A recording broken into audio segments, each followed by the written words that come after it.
This is the Post Shift Podcast, a raw look at the hospitality industry.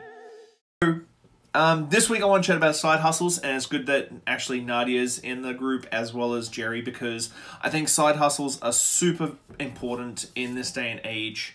I think people need to be realistic about their jobs and happiness, and I think sometimes the hardest thing with a lot of these sort of struggles is that people allow their jobs and what people are expecting from them to push them into a job that they don't really like. This is amount of people being in my industry and doing a lot of tastings and stuff like that. I meet a lot of doctors and lawyers and professionals who absolutely hate their jobs, and they study for their WSET 3s and their Master of Wines and all this sort of stuff in the hopes of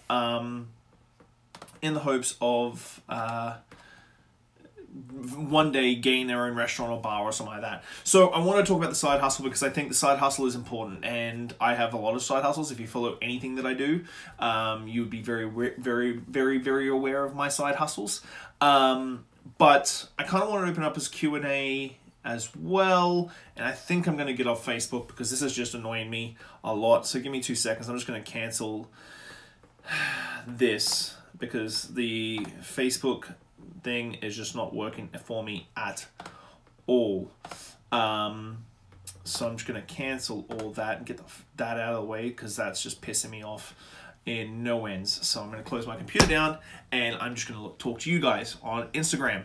I highly doubt anyone's going to go to the Facebook page anyway. So side hustles. I wanted to sort of open up as a Q&A for anything in the industry that you're curious about, but also specific to like the side hustle and what you see yourself as changing or doing something different, starting new projects. And I think starting new projects is a big one.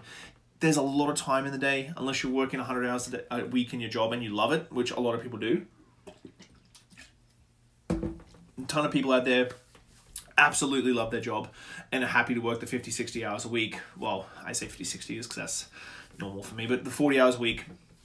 Go home, have a great life, play soccer on the weekends and watch football on the Sunday afternoons and that sort of thing. Happiness is paramount. This is the top of the point. Happiness is the top of the point. Everything below it has to make sure that happiness is the very, very end game, which I talk about a ton. So, your little side hustles. I know a lot of people who have become reps recently who weren't in the liquor industry but had a passion for it and fell in love with it and sort of led into it. And I think the side hustles are always something that you can build and can create and keep existing on and building on. So if anyone who's watching right now has a side hustle, please drop me a question. I'll answer any questions. But I think the thing is a lot of people overthink what they want. Surprisingly, this day and age, there's stuff, unless you're doing something like massive, a lot of stuff in the very, very beginning is not very expensive. Website is like 35 bucks. Set up, 20 bucks a month or 25 bucks a month on Squarespace. So you've got your website sorted out. It's super intuitive, so it should be really easy for you to do it. Social media is completely and utterly free. And once you start advertising, even when you're advertising, it's still super cheap. Facebook ads, Instagram ads, all these sort of things.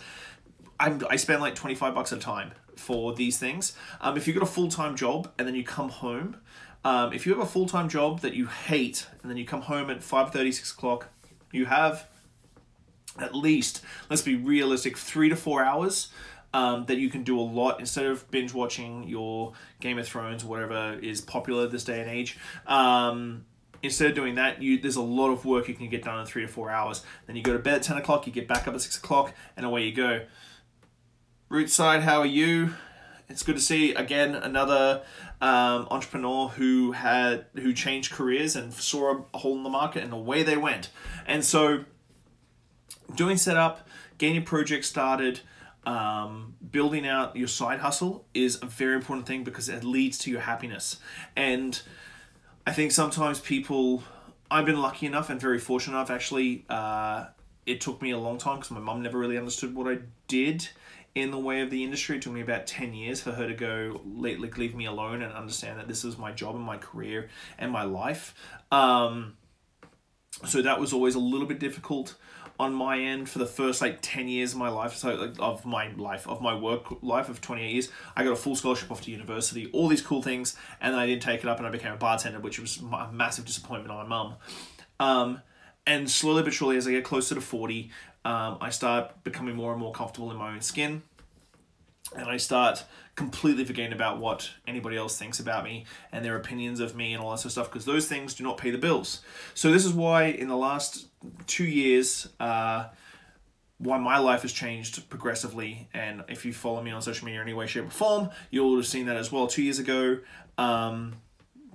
after everything that happened at FTW and all that sort of stuff, my wife and I had to make a very big decision about whether or not we stay in Victoria or leave. Now, whether it be I had a job offer in Los Angeles and a job offer in Seattle and a job offer in Vancouver and Toronto and all these things. It's like, do I leave? And my wife was born and bred here. My daughter's born and bred here as well. I moved 14 times during school, which was very upheaval all the time.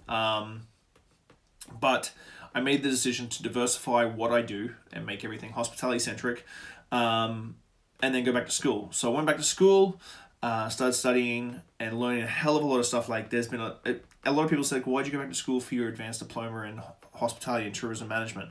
And I was like, there's a lot of things that I breezed through, no problems at all. But HR, human resources, changed my game a lot. I do a lot of HR work now. HR absolutely changed my game at school. So did strategic finance and accounting was really, really good for me as well. There's been a couple of things that I learned a ton of and a ton about that has actually led to more work for me now in a diversified consulting capacity, I suppose, here in Victoria.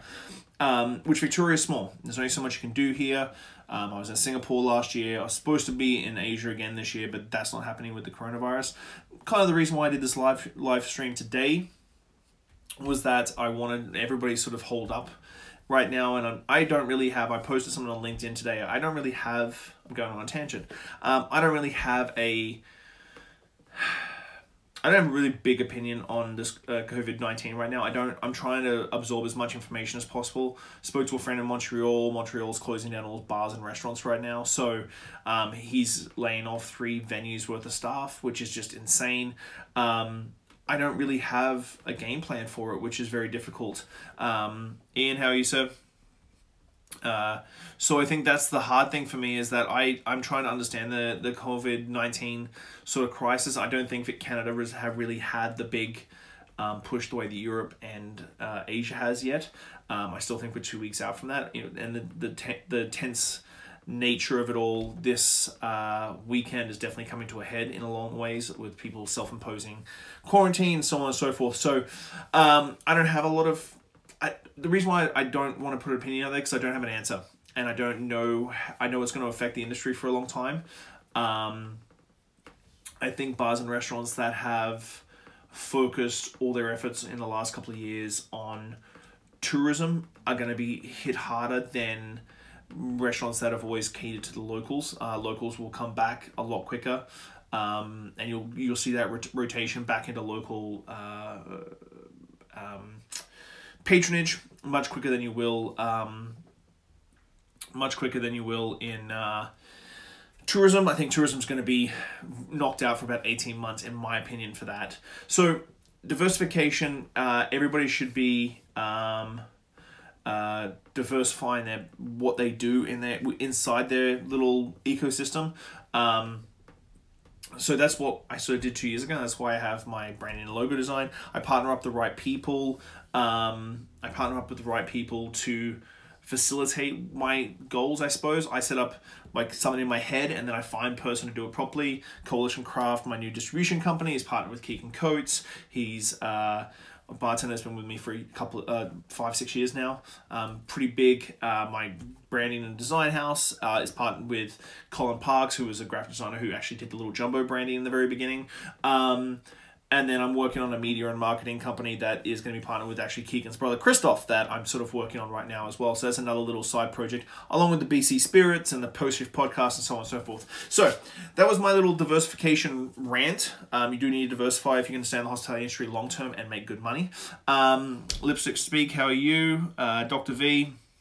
Nadia has a question. What portal should consider necessary when starting new side online projects, websites? Yes, but social media has become a behemoth and help with concentrated effort would be cool. Okay, social media.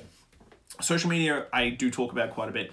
You have to be, and Nards, I know that you were very, very proactive on social media. Social media is consumer facing. So whatever the consumer is looking for or looking at, that's what they're going to be looking for. Instagram has become a behemoth for sure.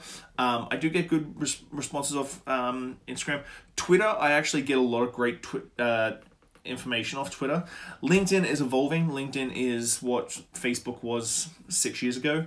LinkedIn is definitely evolving. So you've just got to gear your voice a little bit differently. A lot of the times people cut and paste stuff between, I'm trying to wave to everybody, cut and paste stuff between Instagram and Twitter and LinkedIn. I think you need to look at each one and see it very specifically. Don't be scared to look into boosting posts and advertising, because for how much you can get, for how concentrated you can get, you can really hit a lot of people for like $5 a day. And Instagram and Facebook marketing is still very, very cheap for what you can get, depending on what market you were in. Singapore was fantastic for me because I used to be able to do a boosted post for like $25 for 5 days, and I'd hit something like 1 million people. So being specific, whether or not, if you depending on what your side project is, I need context for this. Do please look into social media the way, but you have to post 2, 3, 4 times a day to continue to post, and that can be stories, that can be posts, that can be videos. But I think the big thing when it comes to starting a new project is there are people out there who are looking at you and seeing what you're doing, and they want to see the documentation. So always document over create. People want to see your day-to-day, the struggles, the windfalls. Like Coalition Craft, every time I do a delivery, I take a photo of the venue that I did a delivery at and post it on my social media. Why? Because then everybody that's following Coalition Craft will see a post about the local or Cascadia or something like that. And if you tag location wise on that, you'll definitely get more consumer facing feedback from that. But don't discount Twitter. I think Twitter is something that people think is sort of dead and gone, but don't discount Twitter. And be proactive on Facebook as well. Again, always keep in mind that we can say there's a lot of white noise out there, which there is. But you can stay focused, because anything that people are looking for, they'll find. And that's the big thing, is every social media is consumer facing. So whatever people are looking for, whether it be for Muth or a side project that you've got, something like that, you'll see it coming and you'll see it return on that one for sure.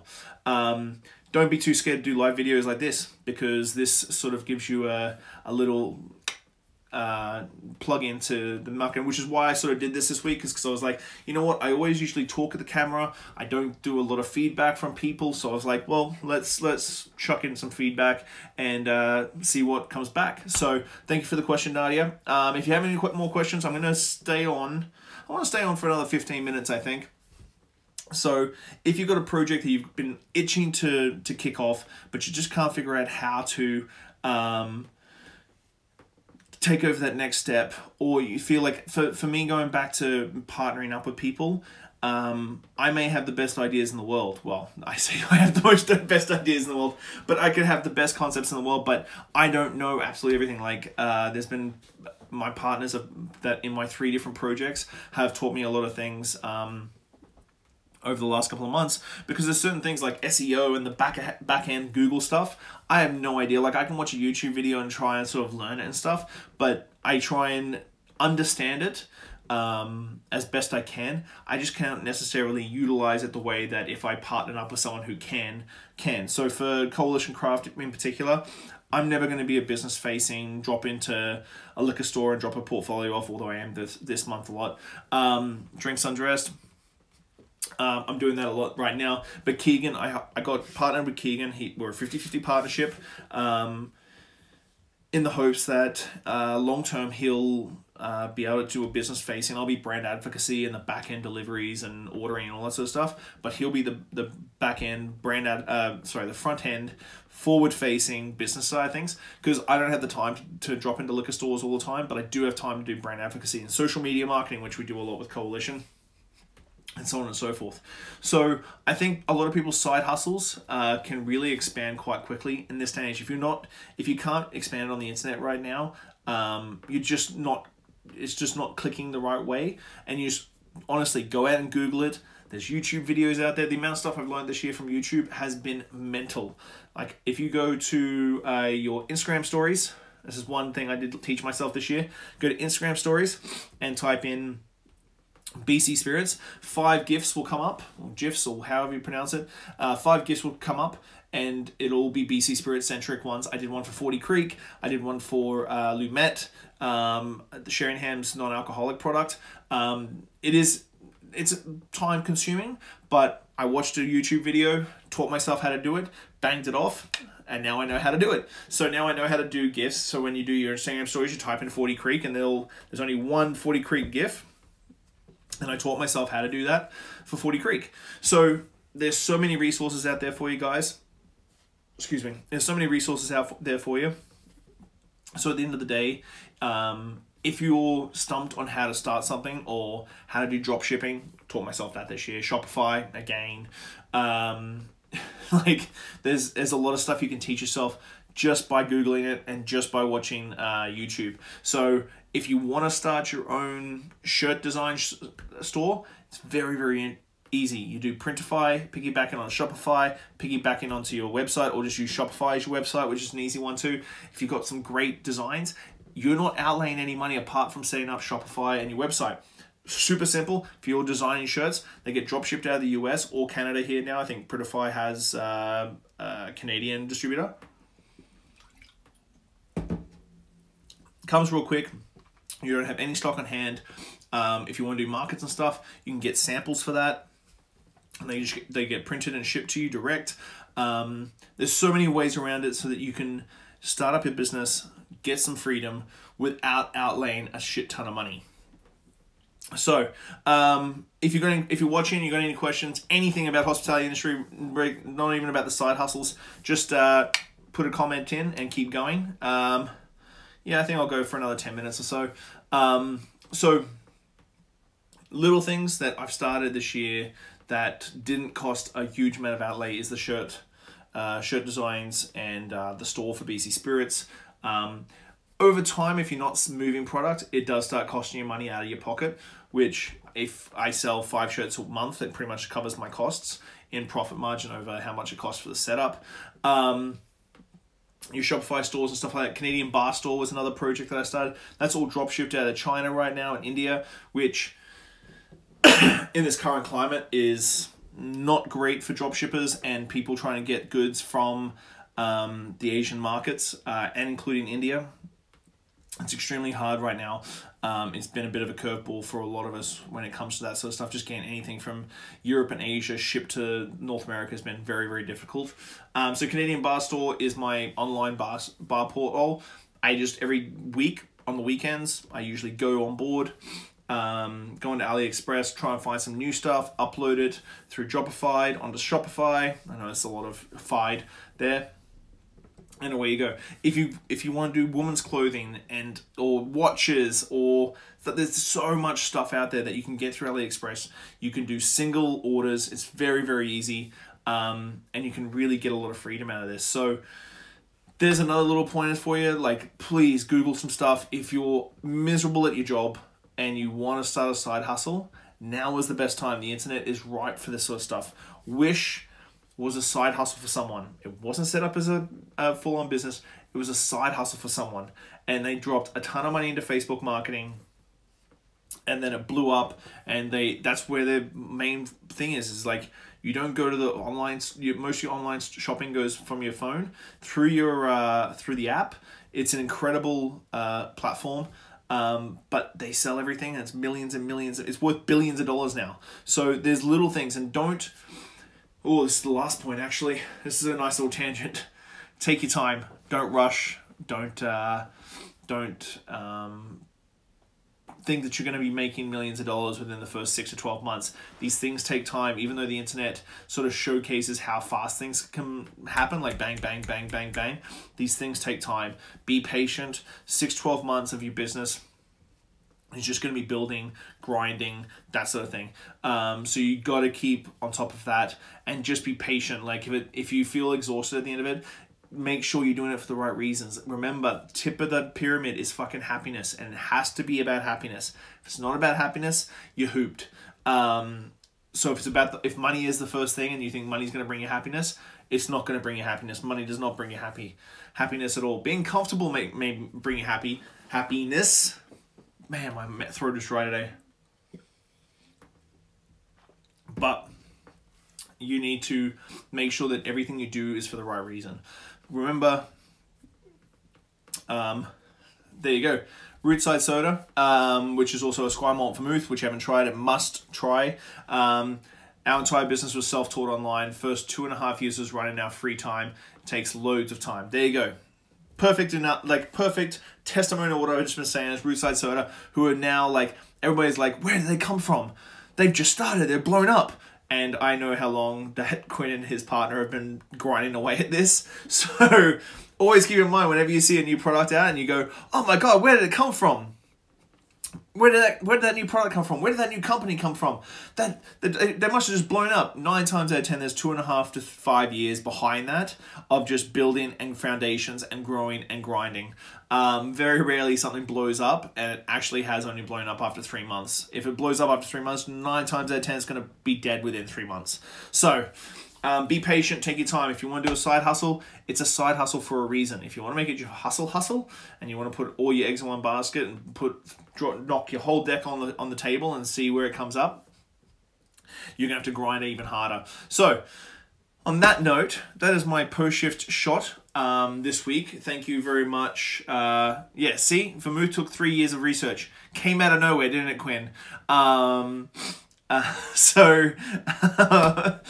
out of nowhere, just an overnight success of a Squire Malt wine company. So be patient, be happy, for crying out loud. This is a big one. I want to talk to kids and adults and older people. Like, I know a lawyer who is just about to retire and he's hated the last 20 years of his life. And I'm like, well, you've only got 20 years left. You may as well do something that makes you happy now. So happiness has to be the end game. Hustle and grind, but if it's your side hustle, be patient. It's going to happen. It'll exist. It'll be great. So that's my post-shift podcast for this week, guys. Thanks, post-shifters. I hope you enjoyed that episode. If you're listening, whatever platform you're on, give me a good rating, subscribe, listen along. I'm going to keep going. I really enjoy sitting down with people and learning where they're from, what they did, and how they got to where they were. So if you love it, give me a good 5 stars. If you don't, give me 1 and I'll try harder.